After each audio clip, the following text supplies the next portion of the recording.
Pour son deuxième voyage missionnaire, Paul avait choisi Silas pour l'accompagner. Mais arrivé à Lystre, Paul avait de nouveau rencontré Timothée, qui était devenu actif dans l'assemblée. Et comme les frères rendaient un bon témoignage de lui, Paul l'avait aussi emmené avec lui, après l'avoir fait circoncire, pour ne pas offusquer les frères qu'il voulait gagner. Ils avaient alors traversé la Mysie et étaient descendus à Troas, où Paul avait rencontré Luc.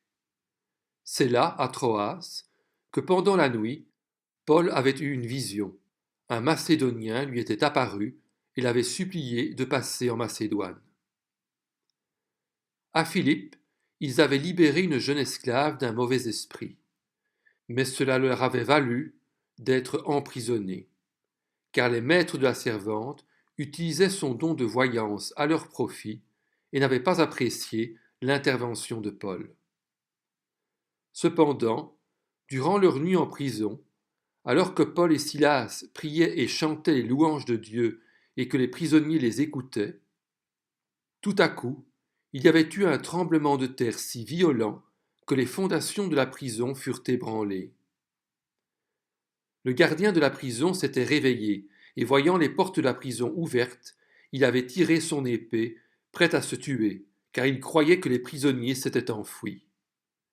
Mais Paul, alors, lui avait crié d'une voix forte, « Ne te fais pas de mal, car nous sommes tous ici. » Le geôlier avait compris qu'il y avait là un mystère, et il avait demandé ce qu'il devait faire pour être sauvé.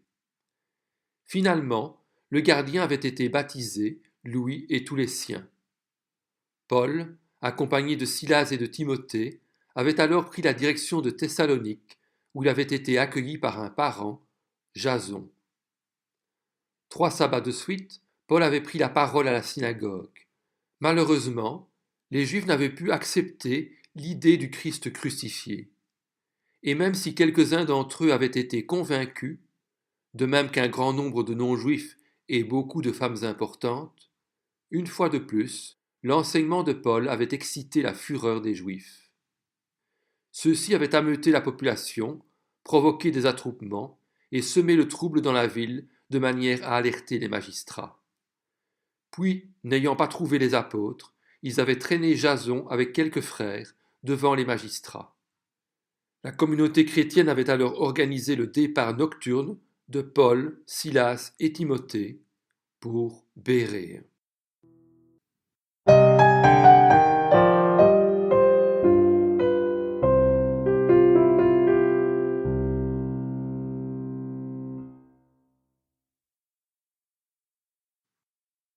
Bérée était construite sur le versant du mont Vermion et dominait une plaine que traversaient 2 rivières.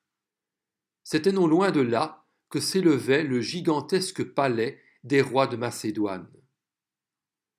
Paul et ses compagnons y arrivèrent une fois encore pleins de courage, et dès leur arrivée, se rendirent à la synagogue des Juifs pour y annoncer l'Évangile. Et là, beaucoup de Juifs crurent, bien plus, semble-t-il, qu'à Thessalonique. Pourquoi? Paul était-il plus convaincant? Le Saint-Esprit agissait-il avec plus de puissance? Non. Ce qui est dit, c'est que ces Juifs de Bérée avaient des sentiments plus nobles que ceux de Thessalonique, n'écoutant ni leurs préjugés, ni leurs traditions. Plus ouverts, ils accueillaient la parole avec beaucoup d'empressement, et ils examinaient chaque jour les Écritures avec attention pour voir si ce qu'on leur disait était exact. Ils n'avaient pas d'a priori négatif, mais cherchaient vraiment à découvrir la vérité en s'appuyant fidèlement sur les Écritures.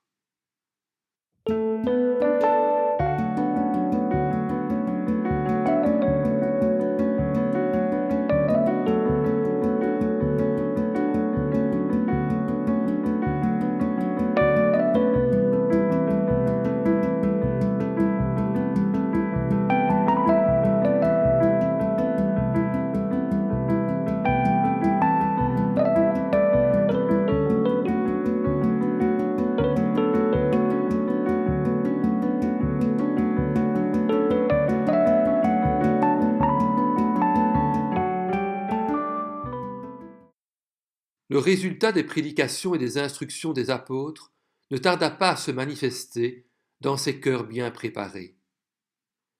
La semence avait été jetée dans une bonne terre. Alors, le Saint-Esprit agit et fit découvrir la vérité à ces Juifs. La parole, entendue et comprise, porta du fruit, car l'enseignement de Paul et de Silas s'appuyait bien sur les Écritures. Beaucoup d'entre eux crurent donc, ainsi que parmi les non-juifs, un grand nombre de femmes en vue et d'hommes. Une assemblée se trouva ainsi établie à Bérée. Mais les serviteurs de Dieu ne purent pas y poursuivre bien longtemps leur enseignement, car quand les Juifs de Thessalonique apprirent que Paul annonçait maintenant la parole de Dieu à Bérée, ils y vinrent pour agiter et troubler la foule. C'était surtout à Paul qu'ils en voulaient. Ils voulaient faire disparaître ce témoin fidèle du Seigneur, dont la conversion était une preuve frappante de la puissance de Christ. C'est la raison pour laquelle les frères de Bérée firent aussitôt partir Paul du côté de la mer, tandis que Silas et Timothée restaient à Bérée. Ceux qui accompagnèrent Paul le conduisirent jusqu'à Athènes, puis ils repartirent, chargés de transmettre à Silas et à Timothée l'ordre de le rejoindre au plus tôt.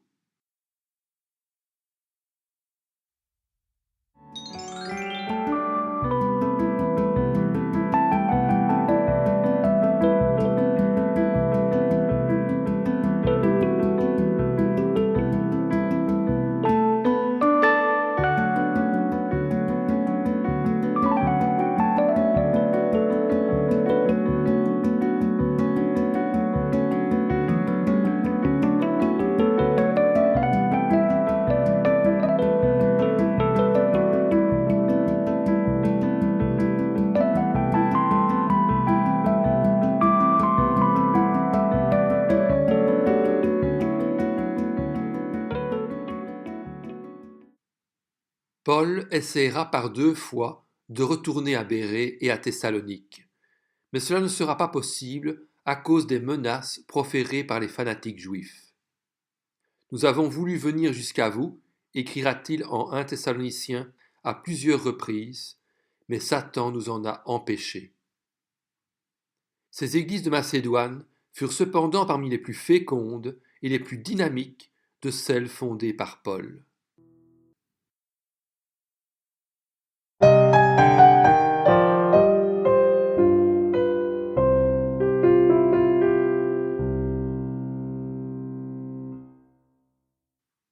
Après un voyage en mer, Paul se retrouva pour la première fois à Athènes. Bien que 4 siècles se soient écoulés depuis son apogée au temps de Périclès, la ville était encore la capitale intellectuelle de l'Empire. C'était une cité célèbre, mais la Grèce comme telle n'existait plus. La prise de Corinthe par les Romains en 146 avant notre ère et la domination romaine dans tout le pays avaient sonné le glas de la Grèce antique. En 86 avant notre ère, Sylla s'était emparé d'Athènes, la livrant au massacre et au pillage. Le temps de Périclès et d'Alexandre le Grand était bien loin. Ce pays, qui avait marqué l'histoire du monde, était tombé au rang d'une simple province romaine. L'apparence de liberté officiellement accordée par Rome n'était qu'un masque. Athènes dut son salut à la gloire de ses ancêtres. Elle était devenue un musée d'art pour les touristes de l'époque. Même dépouillée de tout rôle politique, elle gardait le prestige de son passé et de sa culture, exerçant un tel attrait sur les conquérants qu'aucun Romain ne se serait estimé cultivé s'il n'y avait fait ses études. Elle était donc le lieu de rendez-vous d'une quantité d'étrangers et d'une foule de philosophes de différentes écoles. Il était de bon ton, pour la noblesse de Rome, d'avoir vécu un certain temps à Athènes. Des hommes comme Cicéron, Ovide, Horace et Virgile y avaient cherché leur inspiration. Les hommes d'État et les politiciens comme César, Marc-Antoine, Pompée et Auguste avaient rendu hommage à sa beauté. En arrivant à Athènes, Paul put admirer l'immense massif montagneux de l'Acropole, avec les temples d'Athéna, patronne du pays, et de Poséidon, dieu de la mer, qui saluait les étrangers. La ville était remplie de temples et d'autels dressés aux faux dieux de toute espèce. L'Acropole dominait la ville, avec le Parthénon, qui abritait la statue d'or et d'ivoire d'Athéna.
Les Athéniens avaient un esprit très superstitieux, qui les faisait courir après tous les 10 heures de nouvelles.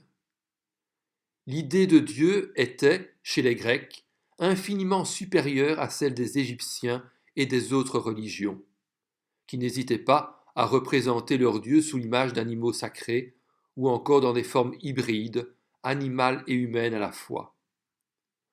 Pour les Grecs, c'était l'être humain qui, par sa forme harmonieuse, était la suprême révélation de Dieu. Les Grecs avaient un grand respect de l'être humain. Arrivé en Achaïe, Paul ne perdit pas son temps. En attendant ses amis Silas et Timothée, il visita la ville pour se rendre compte de la situation.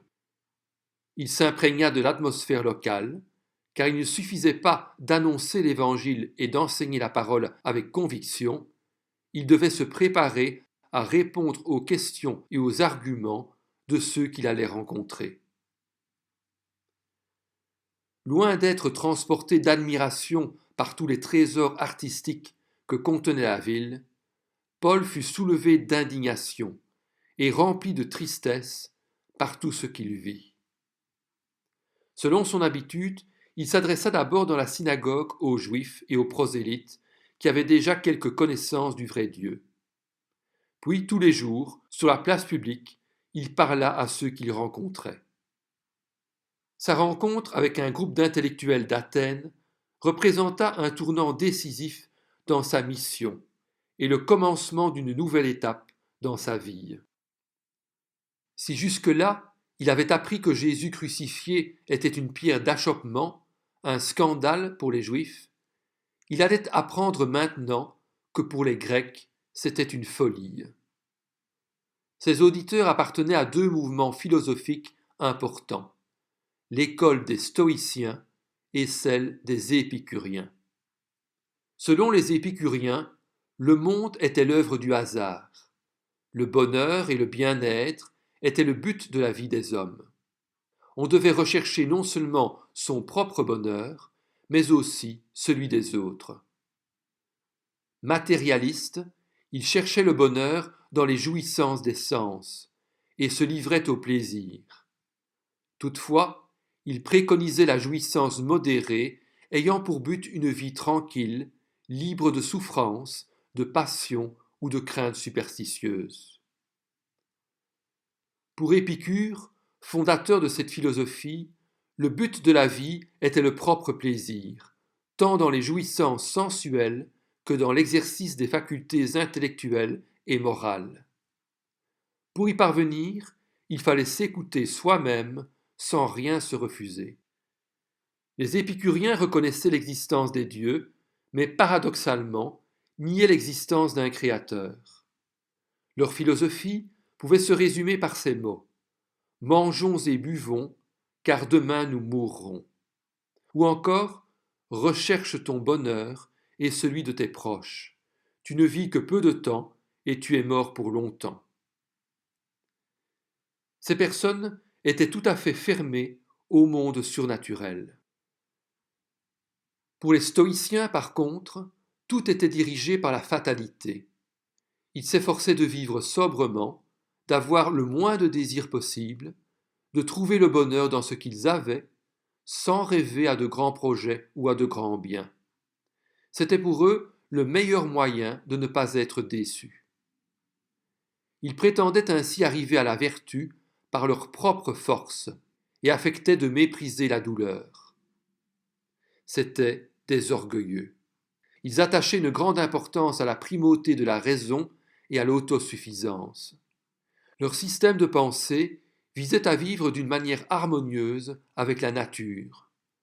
Ils niaient l'immortalité et leur philosophie se résumait par ces mots : abstiens-toi de trop désirer et supporte le sort. Épicuriens et stoïciens étaient donc tous dans l'ignorance la plus entière de Dieu. Les paroles de Paul leur paraissaient très étranges.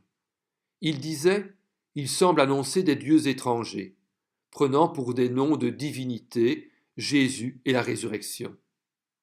Les uns, plus frivoles, se moquaient de l'apôtre et le traitaient de bavard, alors qu'eux ne passaient leur temps qu'à discourir.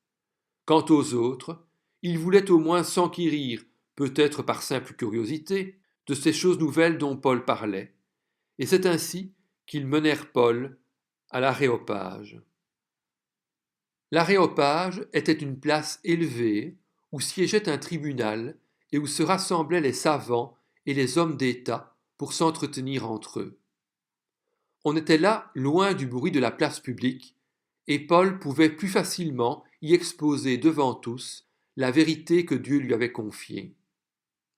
Là, les philosophes demandèrent à Paul : pourrions-nous savoir quel est ce nouvel enseignement que tu apportes ? En effet, tu nous fais entendre des choses étranges. Nous voudrions donc savoir ce que cela veut dire. Paul était apte à parler à ce groupe, car lui-même était originaire de Tarse, un autre grand centre intellectuel, et il avait la formation et les connaissances nécessaires pour présenter ses idées avec clarté et persuasion. L'apôtre allait adopter ici une approche bien différente de celle qu'il avait utilisée à Jérusalem, cherchant à attirer l'attention de son auditoire par un exemple concret en adéquation avec le langage et la culture grecque. Conscient des pièges de la philosophie, il n'allait pas provoquer les philosophes, ni accuser ses auditeurs d'idolâtrie, mais leur montrer l'ignorance quant au vrai Dieu. Les Grecs avaient imaginé des dieux pour chaque besoin et chaque activité, comme l'amour, la chasse, le commerce, etc. Il avait fait ces dieux à son image et les avait placés sur l'Olympe, montagne considérée inaccessible. Pour les Grecs, le monde était un perpétuel recommencement, où l'histoire et la vie suivaient un rythme cyclique. Dans son discours, Paul allait rompre avec cette conception misérable et donner un sens à la vie. En parcourant la ville, il avait vu, au milieu de la multitude des objets de culte, un autel sur lequel figurait l'inscription « Ô Dieu inconnu ». On racontait que, dans les temps passés, une maladie contagieuse avait ravagé la ville et que les Athéniens, ne sachant de quelle divinité il fallait détourner la colère, avaient érigé des autels aux dieux inconnus. D'ailleurs, au fond de la conscience de tout homme, et dans toutes les religions du paganisme, il existait le sentiment d'un Dieu suprême, mais inconnu. Paul s'empara de cette circonstance qu'il rappela à ses auditeurs et leur dit : Athéniens, je vous trouve, à tout point de vue, extrêmement religieux. En effet, en parcourant votre ville et en examinant les objets de votre culte, j'ai même découvert un autel avec cette inscription à un Dieu inconnu. Celui que vous révérez sans le connaître, c'est celui que je vous annonce. Le Dieu qui a fait le monde et tout ce qui s'y trouve est le Seigneur du ciel et de la terre, et il n'habite pas dans des temples faits par la main de l'homme.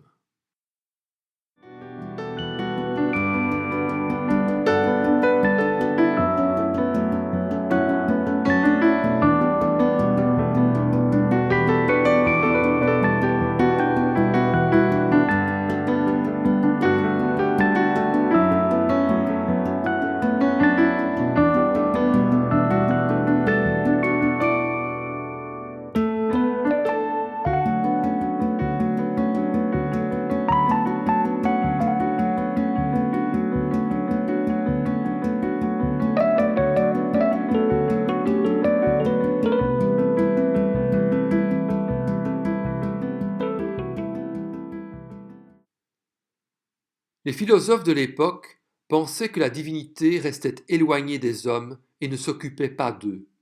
Ils pensaient aussi que chaque nation avait une origine à part. Les Grecs et les Romains s'estimaient ainsi supérieurs aux autres races et considéraient les autres comme des barbares. C'est pourquoi Paul ajouta « Il a fait d'un seul sang toutes les races des hommes pour habiter sur toute la face de la terre. » Il leur dévoila ensuite qu'ils pourraient connaître Dieu s'ils le cherchaient, lui qui avait donné les preuves de son existence et de sa puissance créatrice. Il dit « Dieu a voulu que les hommes cherchent le Seigneur et qu'ils s'efforcent de le trouver en tâtonnant, bien qu'il ne soit pas loin de chacun de nous. En effet, c'est en lui que nous avons la vie, le mouvement et l'être, comme l'ont aussi dit quelques-uns de vos poètes. Nous sommes aussi de sa race. » Paul faisait allusion à quelques poètes grecs qui avaient entrevu cette grande vérité que l'homme n'était pas simplement un animal, comme beaucoup voudraient le faire croire. L'apôtre confirmait cette parole pour montrer la vanité des idoles. Ainsi donc, dit-il, puisque nous sommes de la race de Dieu, nous ne devons pas croire que la divinité ressemble à de l'or, à de l'argent ou à de la pierre, sculptée par l'art et l'imagination de l'être humain. Paul avait autre chose à annoncer aux philosophes et aux païens auxquels il parlait. On pouvait reconnaître l'existence d'un Dieu suprême gouvernant toutes choses, la supériorité de la race humaine et la vanité des idoles. Mais il fallait de plus que la conscience soit atteinte et que la grâce en Jésus soit proclamée. L'apôtre continua donc ainsi. Sans tenir compte des temps d'ignorance, Dieu annonce maintenant à tous les êtres humains, partout où ils se trouvent, qu'ils doivent changer d'attitude. Parce qu'il a fixé un jour où il jugera le monde avec justice par l'homme qu'il a désigné. Il en a donné à tous une preuve certaine en le ressuscitant. Lorsqu'ils entendirent parler de résurrection des morts, les uns se moquèrent, et les autres dirent « Nous t'entendrons là-dessus une autre fois. » Les Grecs se heurtaient à l'idée de la résurrection, car pour eux, le corps humain était une prison de l'esprit. La résurrection des corps n'avait donc aucun intérêt pour ces gens avides de nouveautés, mais qui s'appuyaient sur la seule raison humaine. Pour les épicuriens, avides de plaisir, changer de vie était intolérable, et pour les stoïciens, cette vérité gâcherait leurs rêves. À la base, la démarche des Athéniens, incitant Paul à parler au milieu de l'Aréopage, était plutôt positive. Mais malheureusement ancrés dans leurs convictions philosophiques, ne souhaitant pas changer d'attitude et ne croyant pas à la résurrection des morts, ils préférèrent finalement se moquer ou remettre à plus tard, pour ne pas dire à jamais.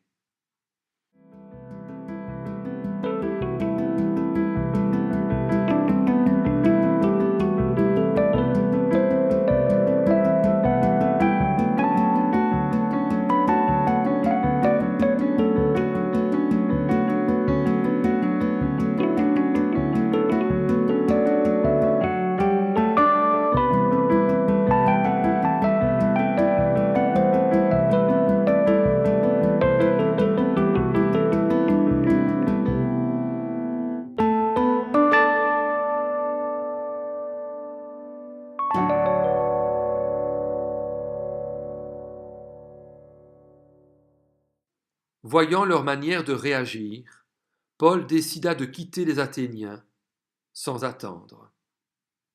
Il avait pensé pouvoir convaincre ses auditeurs par la force de ses arguments et démontrer que le système des religions grecques était dépassé.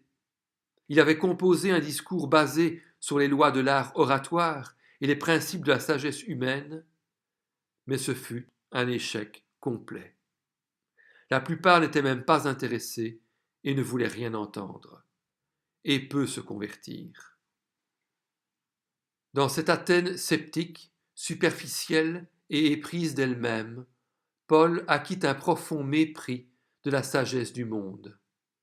Il prit alors la résolution de lui opposer, à l'avenir, la croix de Jésus-Christ. À partir de cet instant, il ne prêchera plus la sagesse grecque, mais uniquement le Christ et la folie de la croix. Paul ne réussit pas à fonder une communauté importante à Athènes. Dans aucune de ses lettres, il ne la mentionna.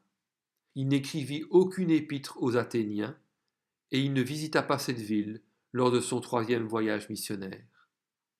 Dans cette Athènes, connue pour sa philosophie et pour sa sagesse, il n'avait personne à qui parler de ce qui remplissait son cœur. Il écrira un jour aux Thessaloniciens « J'étais seul à Athènes ». Paul avait déjà connu de nombreux échecs tout au long de ses voyages missionnaires. Il en essuierait d'autres, mais pour lui, celui d'Athènes fut le plus dévastateur. Il n'avait pas été insulté, n'avait pas été jeté en prison, n'avait pas été flagellé, mais on s'était moqué de son message d'espérance et de liberté. Jamais il ne voudrait revoir Athènes. Son travail, cependant, n'avait pas été vain, même si le nombre de ceux qui crurent fut faible. Parmi eux figurait Denis, un homme de haut rang, magistrat de l'Aréopage, et une femme, du nom de Damaris, et d'autres avec eux. Sans doute Paul les instruisit-il plus longuement avant de quitter la ville pour se rendre à Corinthe, sa prochaine étape.